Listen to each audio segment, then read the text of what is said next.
Hello. So recently, or at least like pretty recently, since it took me a while to make this video, but I hit 10k subscribers, which has been the biggest milestone for me so far. I talked about this in a recent video that I uploaded, or at least around the time that I hit 10k. But essentially, when I was a kid, like part of me thought that it would be really cool to be a YouTuber when I was older, you know?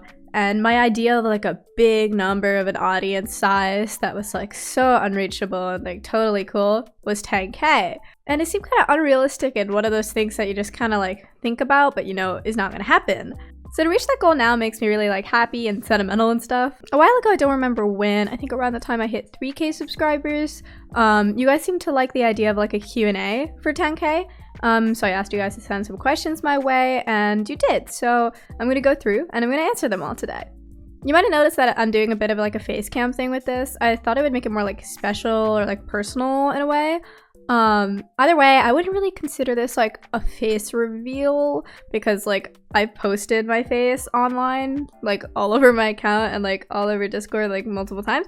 But I mean, if you're you know, more of a casual viewer, or if you don't follow me on my other accounts, or I don't know, maybe you just didn't see this post, then it might be a face reveal for you. So yeah, this is what I look like. This is the face behind the complaining. So yeah. So I think my room is not a lot to look at. My room is actually a lot to look at. Like if I turn this camera, there's a lot going on. But it's also like a disaster right now because it alternates between states of like a tornado hit this room and like really clean, and it's in the first one right now. So I don't want you guys to see all that, but maybe one day. I don't know if I'm gonna do this again. I'd love feedback on what you guys think about it, if it's more engaging or something, but you know, for now, this is what you're gonna look at for right now. Also bear in mind, I am recording this on a school night, so this is school morning like aesthetic. Okay, I look better on weekends, but you know. Anyways, I'm gonna let Ash from a couple days ago have a second to tell you about something really cool, and then we're gonna get into the questions. So hi, this is Ash from earlier, and I'm happy to let you know that this video is sponsored by Skillshare. So I'm a primarily digital artist, but when you work with digital art and you only draw on a tablet or on a computer, your skills with traditional art and pen and paper start to get a little more rusty. So this is where Skillshare helped me out. I recently got inspired by one of my friends to start pen paling, as in, you know, writing handwritten letters and sending them to people internationally or in a different state than yours. And I wanted to decorate my letters. I wanted to make them, you know, kind of fancy, doodle on them, have some like sketches and stickers and cute things and stamps. And this is where Skillshare helped me out. So let's talk about what Skillshare is and what makes it awesome. Skillshare is the largest online learning platform for creatives of all different mediums, be it film, illustration, photography, animation. Whatever it is that you're interested in learning, Skillshare has something for you. When you make an account, just select a few of your interests, and Skillshare will recommend you classes tailored to what you like to do and what you want to learn. The class that I found was called The Ultimate Pen Pal Guide. Join the snail mail revolution, which is cool. I didn't know there was a revolution. From my experience with the site, the instructors are very clear and easy to follow. You don't have to just take my word for it though. If you're interested in checking Skillshare out, the first 500 people to click my link in the description will receive a 1-month free trial of Skillshare. So get started today. Thanks, Ash, from a couple of days ago for filling them in on that, and we're gonna get started now. So the first question here says, congrats on 10k. My question is, why did you want to be a YouTuber in the first place?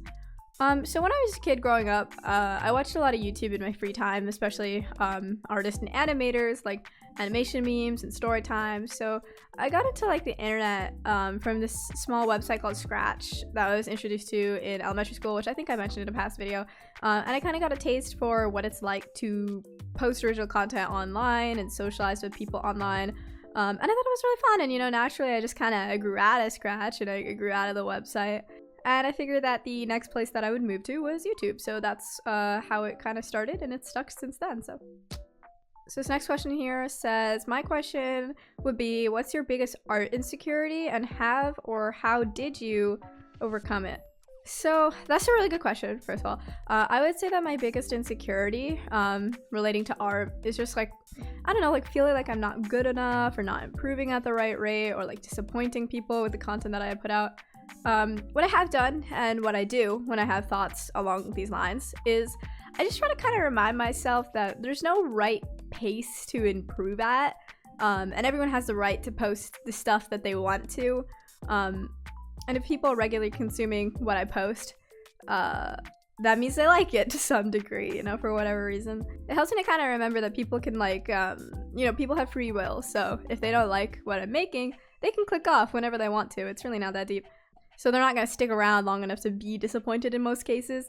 And I'm sure there's plenty of people who watch my content who don't like my art style, or like don't like my art, and they just enjoy hearing me talk about things. And I'm happy either way. Like, I don't care what reason you enjoy my content. If you do, then good for you. You know, I'm not going to say you have to like my art. So, you know, I'm happy either way. And also, like, I would say stay away from, you know, comparing yourself to other people if it's not purely for improvement purposes, because in that context, it's just kind of demotivating and unhelpful. So you got my advice there. This person had a few questions. Their first question was, what canvas size and brushes do you use for your art to make it look more pixelated? So I use Flipnote and MS Paint inspired brushes that I found online. I'll link them in the description because I'm sure I'll see a lot of questions like this, which I did. I already read the questions. But as for canvas size, it honestly really depends. My commissions have canvas size specified in some of them. So when I'm doing those, I just use whatever they paid for, but otherwise I default to either 1000 by 1000 pixels if I want more space for like the reference sheet or to just draw, or 400 by 400 pixels if I don't, and then I just like crop it to whatever I drew on the canvas. If you're trying to make your art look more pixelated in Procreate, it's not really about the size of the canvas, and this goes for multiple programs, so it's not like you can have pixelated art on a big canvas or on a small canvas. It's more about the brush. If you have a big canvas, obviously the individual pixels will be smaller, but it's more about like the brush settings that makes it have that like grit look to it. So it's not really about the size of the canvas. So the next question was, what are some cool facts about your personas? My main 4 characters that you'll see a lot, they're actually all involved in the same like universe. I guess that's like a pretty fun fact. So I do have character lore, I just don't have it posted anywhere, but Dante is like the antagonist of the story that he's in, and the other guys are protagonists, which I think is interesting.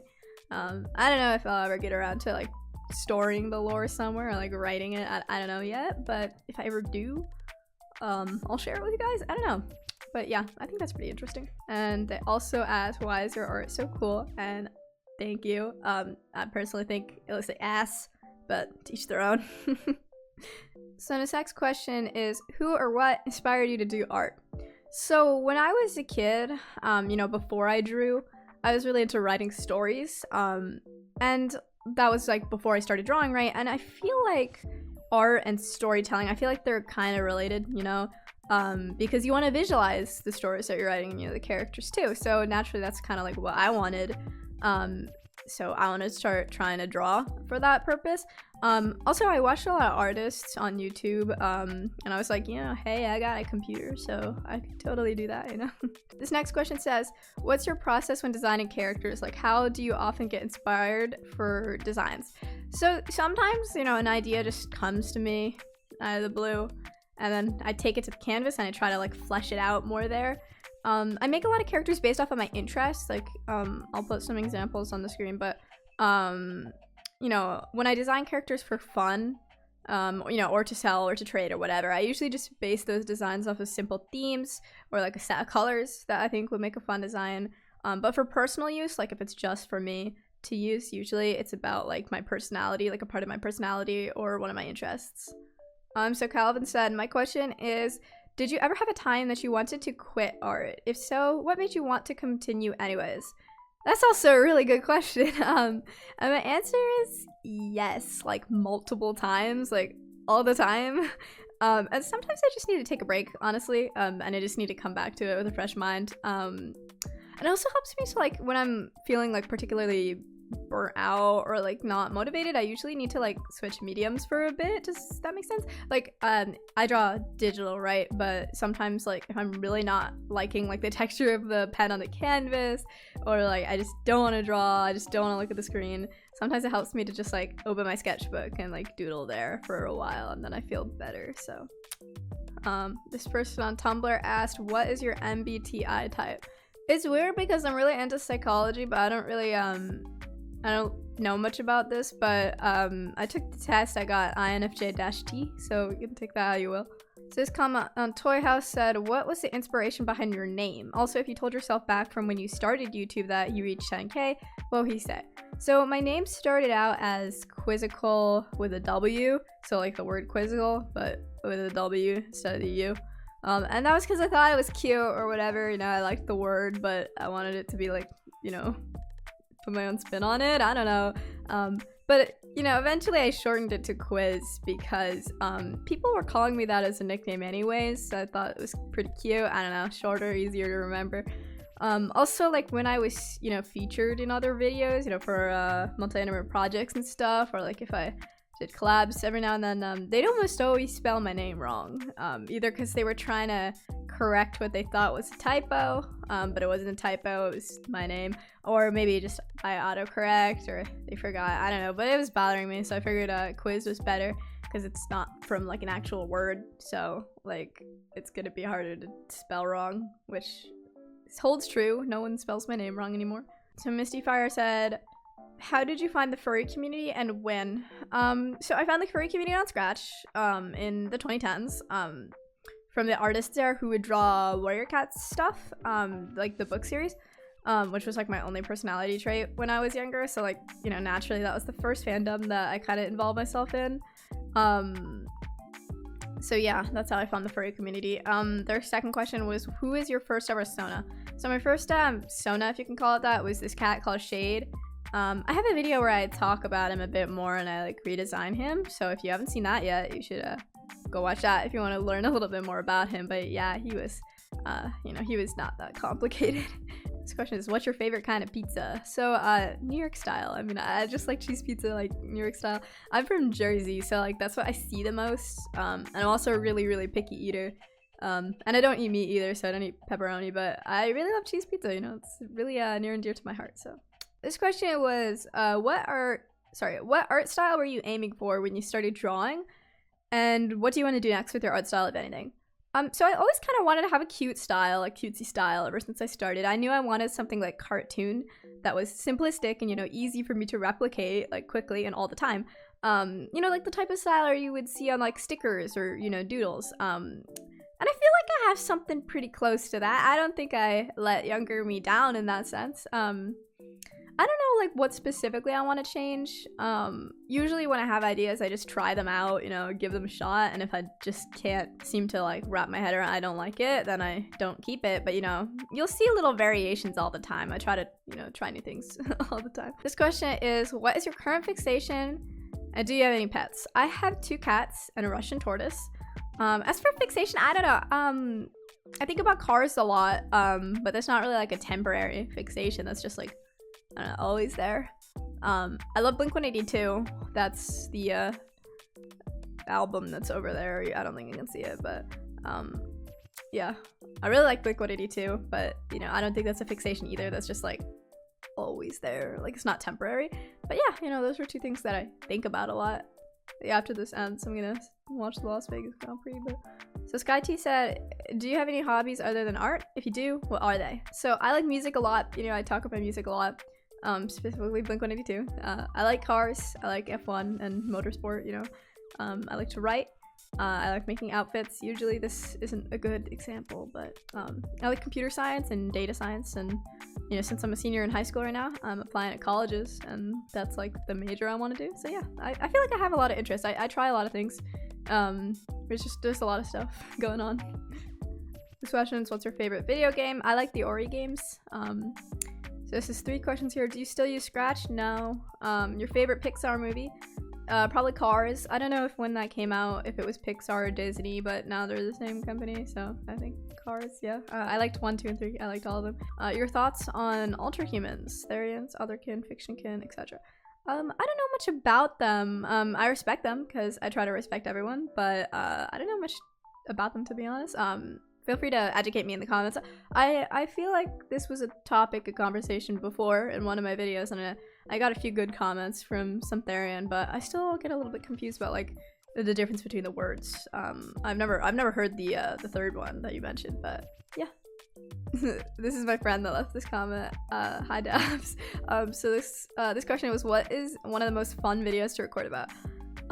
So yeah, I feel like my favorite videos to make are like the heavy video essay ones, like the really long, like 20-minute videos, because you know that might sound lame, but the reason I really like doing those is if a video ended up being that long, it probably means I really cared about what I'm talking about, and you know, they're fun to plan out, they're fun to think about, so I like making those. Also, could Dante be an F1 driver? Dante could definitely be an F1 driver. He'd be just like Logan Sargent and Nikita Mazepin, you know? So this question was, have you ever seen Blink live? I love these questions because y'all really know me like pretty well, even though I don't even like mention some of this stuff like on YouTube that much, but I've seen them twice. Like the two most recent shows, I think, I'm pretty sure. So the one 2 years ago was the reunion tour, and then the One More Time tour I just saw. Well, not just, it was in the summer, but yeah. I'm going to Warped Tour, actually, so maybe they'll be there, fingers crossed, you know, we don't know the lineup yet, but I'm hoping that they'll be there, so maybe we'll make that 3 times. And yeah, that's as many questions as I have the stamina to talk about today. Hopefully, if you sent one in, you saw it here. If not, it's either because I answered it already, or I couldn't think of a way to answer it, or just didn't have time to put it in the video, but you can always DM your questions to me or put them on Tumblr. Feel free to reach out to me on Twitter or Discord if you want to. I've been less responsive on Discord lately though, so maybe Twitter, I don't know. Thank you guys so much again for this huge milestone. I love you. I'd appreciate feedback again on this video style in the comments, because maybe we'll alternate back and forth in future videos. I don't know, whatever you guys like. And yeah, as always, I'll see you guys next time. Bye.